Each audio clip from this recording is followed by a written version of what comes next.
சிறை விதிகளுக்கு முரணாக சசிகலாவுக்கு பல வசதிகள் செய்து கொடுக்கப்பட்டுள்ளதாக கூறியுள்ள கர்நாடக சிறைத்துறை முன்னாள் டிஐஜி ரூபா மீது மான நஷ்ட வழக்கு தொடரப்போவதாக அம்மாநில அதிமுக செயலாளர் புகழேந்தி தெரிவித்துள்ளார்.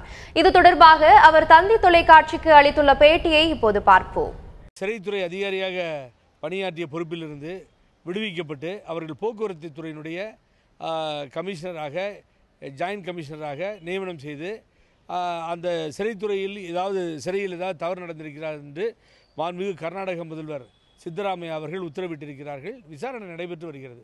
இந்த நிலையில் இவர்கள் தேவையில்லாமல் மீண்டும் அதே தவறை செய்கிறார். எதற்காக மெமோ பெற்றோரோ அந்த மெமோ பெற்றதையும் மறந்துவிட்டு மீண்டும் என்ன செய்கிறார்? செய்திகளை பரப்பி வருகிறார்.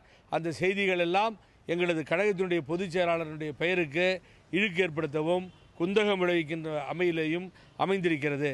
ஆகவே அதை எதிர்த்து நான் இப்பொழுது எங்களது கழக துணை பொதுச் செயலாளர் அவர்களை தொடர்பு கொண்டிருக்கின்றேன்.